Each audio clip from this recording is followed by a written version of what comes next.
Have a couple of seconds left. Didn't you end up somehow in the fountain over here one day in your car? I actually did. Matter of fact, if it was crowded like it is today in Las Vegas, I couldn't do that. I drove down the strip about 100 miles an hour, and I bounced off a lamppost, went into the fountains, and then everybody gives me credit for a line where the cops came over and I said, "No spray wax." Well, I got to tell you something. Buddy Hackett is the one that started that line. That's Buddy Hackett's. Buddy Hackett and I do not get along right now, but that's Buddy Hackett's line. Too bad. Why don't you get along? I love Buddy Hackett. Well, this Buddy Hackett, he's one of those guys that sometimes you get along and sometimes you don't.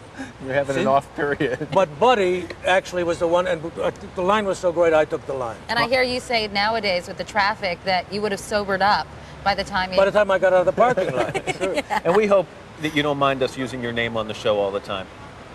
Not only do I not mind, but I will come along with the name if you'd like. There you go. Come see us in New York, Shecky. Oh, I'd love it. I really would love it. That's great. Please do. Please What do. kind of fool am I who fell in love with Kate? I want to tell you, I can tell by the time they put me on a little too late, but it's okay. Shecky, Shecky, Shecky. Katie, Katie, Katie. Ow, ow, ow with the weather. Matt. Yes, yes, yes. He's the best. Shecky. Whoa! It's just like the window, only it's a lot more. How are you? It's 14 degrees in Williston, North Dakota. And what's your name? Helen. Helen, it's good to see you. And I'm here from Williston, and my friend Myra is here from Hi, Mountain. Myra. How are you? Nice to meet you. Good to see you. Good to see you I'm all. converting her to you guys. She listens to that. That other thing. No, no, no. There is no other morning show. Hey, and we've got some... Now, what's your name? Michelle Scary. Where are you from? I'm from Costa Mesa, California. I came to welcome you to Las Vegas. Well, thank you very much. You having a good time? Oh, fabulous. I haven't won any money, but I'm having a great But time. have you lost any? Lots. Okay, well, what can I It do? was worth the trip to Well, come say well, hi. thank you very much. And we have some friends down here. We haven't gotten down to this end. Hi. Well, see, you can't say we never. You can't say we never come down here. I appreciate it. Where are you from? I live in Las Vegas. You live here. Yeah. My Wow. family is in Crooksville, Ohio, Now, though. what brought you here? Employment. Okay, there you go. Good. What do you do? I'm a dealer. All righty, very good. All right, blackjack, 21. That's okay. That's what's going on around the country. Here's what's happening in your neck of the woods. Vegas has a little bit of something for everybody, and now, thanks to a brand new attraction, they've even got a little something for all us native New Yorkers. We'll turn Manhattan into an Isle of Joy. The newest apple of Las Vegas's eye is borrowed from the Big Apple, New York, New York. From the Empire State Building to the Brooklyn Bridge to the Statue of Liberty, they've copied this apple down to its core. It's got a back east feel. I mean, it's like back east. It's old and run down looking now. I'm in a New York state of mind. Complete with graffiti mailboxes, laundry drying on fire escapes, and expired parking meters. Down here in the Lower East Side is Greenberg's Deli. The corned beef is direct from the Bronx. Everything looks kosher, except for the missing knish. You haven't lived till you had a potato then. In Texas, we call that a corn dog. New York, a hell of a town. This hotel casino really is New York light. All the perks of the city without all the fuss and the crime. I think the pit bosses here serve for the muggers. Start spreading the news. This city so nice they named it twice cost a whopping $460 million to build. But even in the worst of times, this place is in no danger of going bust. Dollars are dropping faster than the Dow. Even the hot dogs suffer from inflation. I ate those when they were a nickel apiece in Coney Island, back in Brooklyn, New York. But at least there's no gridlock. Taxis always have exact change, and you get service with a smile. And even if you don't like the current mayor of this New York, you can fight City Hall. I like this one. Whack-a-mayor. Could catch on in a lot of cities. Katie? All right, Al, thanks so much. Alongside the bright lights here in Las Vegas, there exists a different way of life where God and not gambling is the focus. In her new book, How I Got Cultured, a Nevada memoir, Phyllis Barber writes about her Mormon upbringing here and the temptations of the glitz and glamour of the Strip. Phyllis, welcome back to Las Vegas. It's been 6 years. 6. What did you think when you saw the Strip after 6 years away? It's changed so much in 6 years, I can't believe it. I was overwhelmed. Really? Yes. How has it changed just in terms of the development? Development, and it's much larger and much, used to be able to feel the desert here, but now you feel the buildings on the strip. Now, you grew up in Boulder City when you were 12 years old. That's about 25 miles from here, right? Right.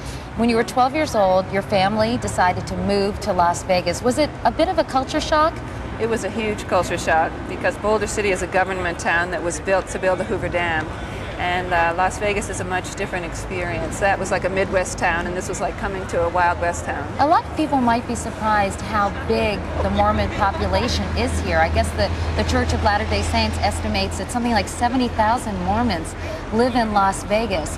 How did so many Mormons come to live here? Well, I will tell you that my great-great-grandfather was one of the first settlers that came here. The Mormon Church was trying to colonize and make a corridor from Salt Lake to San Bernardino. And in 1855, they had an Indian mission here. In 1865, they had a Muddy mission to try to help make this corridor possible. What was it like growing up Mormon in Las Vegas? Difficult? Well, it was like we weren't really obviously Mormons because we were so much involved in the community, but we kept our own selves to ourselves on Sundays in our own ward. And the Mormon population here in Las Vegas really peacefully coexists Very with much the so. tourists and the other people here, despite the fact that Mormons cannot gamble, they Right. cannot drink, they Right. cannot smoke, and do many of the things that the partiers in this town do. Right. Why do you think they get along so well? Well, I think the Mormons take care of a lot of the services, the CPAs, the laundries, the things like that, and that they're useful. And the strip is just a strip, and most tourists just see this when they come. They don't see that there's a huge city. You were sort outside. of simultaneously attracted and repulsed by the glitz and the glamour, perhaps not repulsed, but you were attracted to the swankiness of the strip.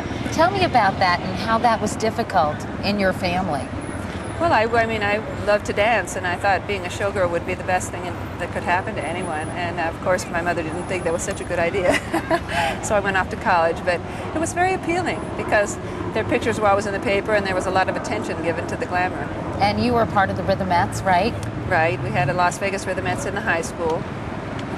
Well, it's very interesting, and I wish we had more time. You've written a book about it, and your book again is called How I Got Cultured, a Nevada memoir. All right. Well, Phyllis Barber, thanks so much for joining us. We appreciate it. Thank you. Up next, Mr. Engelbert Humperdinck. But first, from Las Vegas, this is a special edition of Today on NBC. Sometimes when the honesty is too much and I have to close my eyes. It may not be all that easy to fit his name on the marquee, but Engelbert Humperdinck has been bringing crowds to Las Vegas for nearly 3 decades now, and he is busier than ever, and the fans are still jamming the showrooms. And he's nice enough to join us this morning. Engelbert, great to see Hi. you. How you doing? Great, great. What is it about Las Vegas that brings you back? What do you like about this place? Well, this place has a magic. You know, when I first came here, there was not a lot here, but now it's a magical maze of beautiful buildings. And the people have a choice of going to any kind of show they want to go to, you know. And it's just a magical town. It And really is. you look out over the crowds that you attract, and those people know your music, and they've been coming to see you for years. Yes, they have. Well, I would like to just point out one thing. I'd like to thank Pam Tillis for allowing her band to come and play with me. We thank And Pam she's in also. town. Thank She's you very terrific. much. I really appreciate it. They're great people. Great. I mentioned you're as busy as ever. You have a television special coming up. Yes, I do. And It's go on ahead. DirecTV on Mother's Day, and it's an album I did a long time ago, and it's a film that goes with it now called Love Unchained. And you also have a new CD coming out. I got a new CD coming out of a classic rock CD, which of course I'm singing a song right here. We know what they're saying. They say, want to hear a great song from you, so please release me, Engelbert. I got to go over here. Okay.